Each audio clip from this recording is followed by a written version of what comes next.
vamos a hacer referencia al tema de la vida humana como el don de Dios para acoger y proteger. Y hoy precisamente, Padre Julián Alberto, vamos a recordar algunos apartes sobre el aborto. Perfecto. Entonces, Padre Julián, ¿qué tenemos nosotros que recordar para tratar y para entender qué conceptos debemos recordar para entender y tratar el tema del aborto? Para todos los que nos están escuchando, debemos saber de que la única célula del ser humano varón que produce la vida es el espermatozoide, de la mujer es el óvulo. Por lo tanto, un óvulo fecundado es un ser humano desde el momento de la concepción hasta la segunda semana. Un embrión es ese mismo ser humano desde la segunda hasta la cuarta semana. Un feto es ese ser humano desde la cuarta semana hasta que es viable, es decir, hasta que puede vivir por fuera del vientre de la mamá. Incluso podríamos tener bastante en cuenta de que un feto viable es aquel que vive por fuera del vientre materno y no corre peligro de morir. Pero un feto no viable es simplemente el óvulo fecundado, el embrión o el feto que antes de los 7 meses realmente, si vive por fuera del vientre materno, inmediatamente muere. Por lo tanto, el aborto es la expulsión del óvulo fecundado o del embrión o del feto aún no viable. Bueno, ¿y cuáles son las clases de aborto que pueden existir y cuáles podemos considerarlas como pecado y que no es pecado también? Perfecto, Isabel Cristina. Realmente dentro de las clases de aborto que existen podemos encontrarnos básicamente con 4. Uno es el involuntario espontáneo. Este no es pecado. Consiste en que simplemente la mujer, sin plena conciencia, sin plena libertad, sin plena voluntad, simplemente produjo un aborto.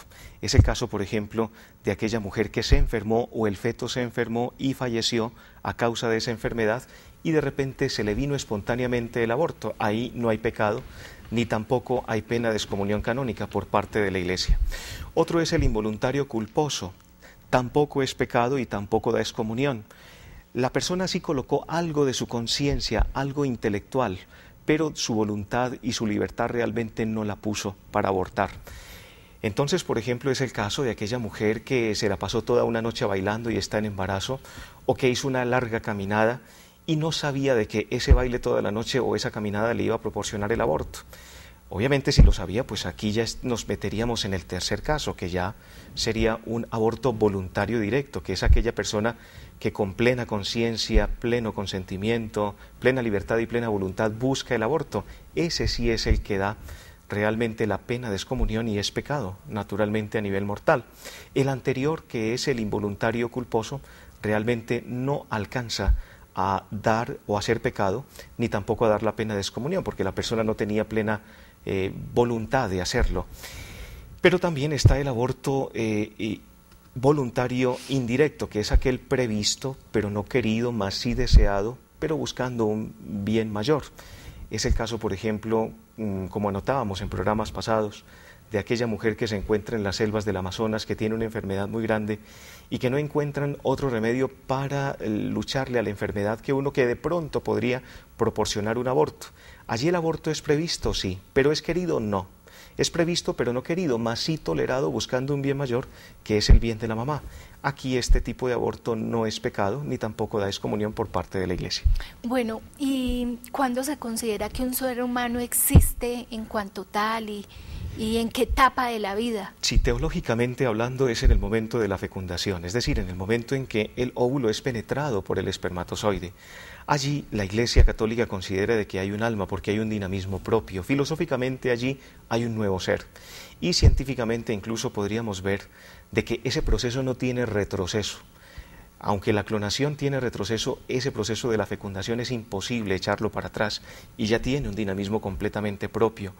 De tal manera de que allí ya hay un ser humano. Genéticamente hablando, estaríamos hablando de un ser humano que tiene en ese momento en genética 2 billones de bytes de información que equivalen a una biblioteca de 183.000 volúmenes, en donde cada uno de esos 183.000 volúmenes tiene 500 páginas de información.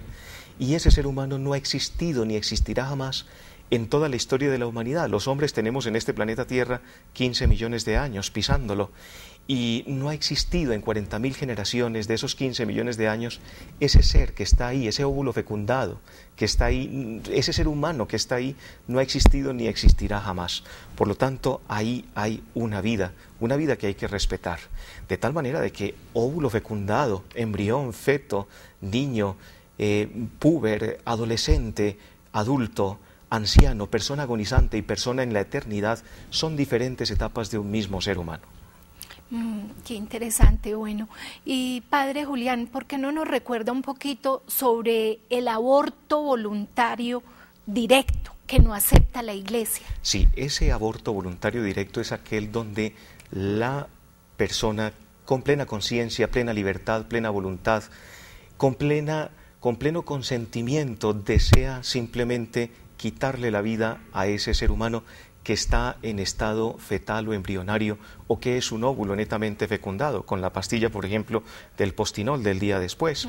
Desde luego, naturalmente, allí nos encontramos con que ese aborto la Iglesia Católica lo penaliza directamente con la pena de excomunión. O sea, la persona queda por fuera de la Iglesia, no puede recibir ninguno de los 7 sacramentos, y el único que directamente lo puede levantar es el arzobispo o el obispo de una diócesis, junto con algunos sacerdotes que él delega. Luego no lo pueden hacer todos, siempre y cuando la persona haya tenido plena conciencia, plena advertencia de que esto iba a suceder, con excomunión, de que esto daba la excomunión. La sociedad hoy, por ejemplo, justifica o tiene muchas justificaciones acerca de ese aborto. Desde luego, por ejemplo, hay diferentes tipos de justificaciones. Una de ellas es que simplemente un ser humano es ser humano cuando lo reconoce la sociedad, si no, no. Eso es realmente una filosofía que el doctor Chochar realmente fue en contra de esa filosofía, porque eso significa de que si un niño que está allí en el vientre materno, la mamá lo reconoce, entonces sí es ser humano, pero si la otra no lo reconoce, entonces no lo es. Realmente la mujer tiene todo el derecho sobre su cuerpo, pero sobre una vida distinta al de su cuerpo no tiene ningún derecho. Ese ser no ha pedido la vida, pero después de que se la han dado no se la pueden quitar. Por lo tanto, no es una justificación válida. Incluso, por ejemplo, hay otro caso muy patético que dicen algunos científicos para justificar en algunas constituciones el aborto, y es de la formación del cerebro. Realmente dicen de que todavía en el feto o en el embrión todavía el cerebro no está formado. Pues realmente, si nos fuéramos nosotros con esa teoría, podríamos matar todos los niños de 7 años para abajo, porque es la edad en que anatómicamente crece el cerebro lo que tiene que crecer. O podríamos incluso matar a todos los adolescentes de 17 años para abajo, porque hasta los 17 años es donde alcanza la máxima función psicológica del cerebro. Luego tampoco es justificación. También hay otras justificaciones, como por ejemplo en Colombia se quiere meter de que cuando haya una malformación genética, allí en ese momento pues naturalmente se puede abortar, y son por justificaciones de raza o de economía o de política. De raza, por ejemplo, en las imágenes que vamos a ver a continuación en sus pantallas de televisión, vemos por ejemplo cómo Hitler no quería, sino simplemente pues basado en Federico Nietzsche, con la idea del superhombre, alemanes que fueran bien puestos. Por lo tanto, todos los alemanes que tenían retardo mental o algún problema de raza, inmediatamente los llevó a las cámaras de gas, y ellos terminaron total y completamente, como podemos ver en la pantalla de televisión en las filminas, completamente así, tal cual como nosotros los vemos, después de haberlos en un momento determinado separado de sus familias. Luego los metieron en las cámaras de gas, y esto ocasionó pues toda esta serie de cosas y de aspectos. Y podemos ver de que realmente eso se ve desde un punto de vista económico, porque un grupo de seres humanos que no pueden trabajar no le van a producir impuestos a un Estado, y entonces se generan políticas por ese estilo, sin dejar de ver el lado positivo de las cosas. Por ejemplo, en la pantalla podemos ver a este hombre, Hopkins, que ya podemos ver la manera como es, y es uno de los principales científicos de la NASA, que incluso ha dado teorías hacia dónde va el universo, y es de los hombres más inteligentes que nosotros nos podemos encontrar, y ya podemos ver las malformaciones genéticas que él mismo puede tener.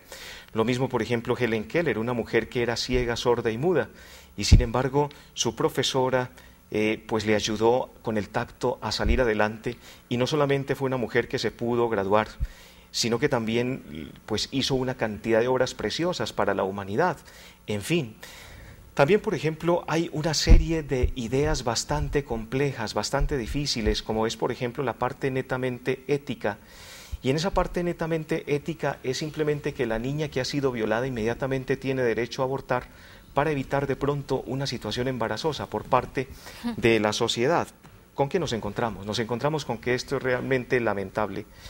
Y es verdaderamente lamentable por el sentido y por el hecho de que real y sinceramente es tan lamentable de que muchas veces no es asunto de violación, sino que es asunto de la parejita que estuvo en el motel y quieren violentar esa ley que tampoco tiene justificación, en donde prefieren muchas veces el asesinato de un ser humano al asumir sus propias responsabilidades.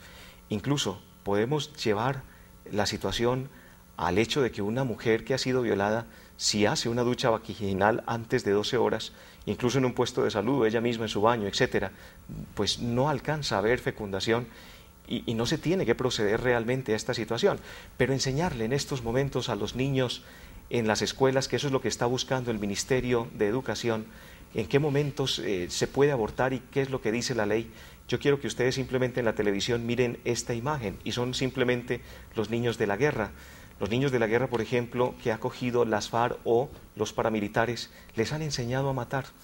Cogiendo, por ejemplo, niños de los paramilitares, ellos cuentan de que les tocó con cuchillos sacarle las vísceras a presos de guerra del otro bando, y que los colocaron incluso allá dentro de sus morrales y les tocaba 2 o 3 meses andar con esto, pudriéndose para acostumbrarse al dolor, al olor de la muerte. Pues mira que precisamente eso mismo puede suceder cuando simplemente el Ministerio de Educación intenta enseñarle a los niños en qué momento se puede abortar, es crear asesinos con el paso del tiempo. Luego realmente esto no se justifica. Y otra indicación es precisamente la indicación médica, que simplemente dice de que cuando corre peligro el niño, o corre peligro la madre por causa del niño, entonces hay que simplemente abortarlo. El médico, por ética, tiene que buscar salvar las 2 vidas, no puede buscar acabar con una vida para dejar vivir otra, sino que básicamente tiene que buscar necesariamente esa en cuanto tal. Bueno, la salvación de las dos.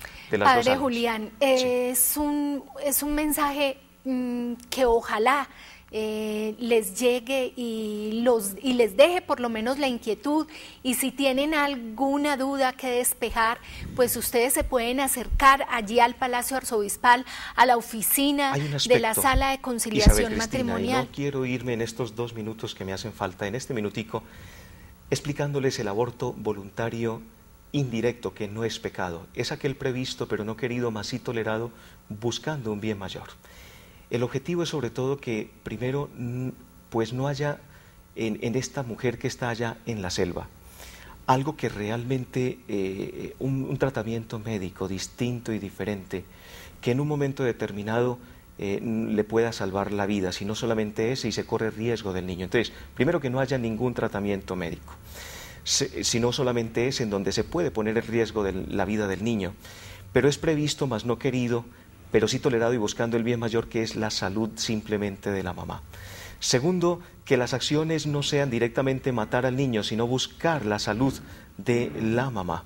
Y ahí esto se puede ver, por ejemplo, también cuando, por ejemplo, la mamá tiene un cáncer en todo el útero, se puede divinamente sacar el útero y se bautiza al niño, y allí no se ha ocasionado un aborto. O por ejemplo, en el caso de un embarazo ectópico, en donde simplemente el niño entra a anidar o en el ovario o en la trompa de falopio o en el estómago de la mamá, se hace la operación Weleis para simplemente llevarlo al útero. El 80% es desastroso y termina con la muerte del niño. No es pecado hacerlo tampoco, y simplemente se bautiza al niño si alcanza a morir. Entonces son casos en donde realmente la Iglesia no penaliza el aborto con la excomunión. Bueno, con esto y ya hemos llegado al final del programa.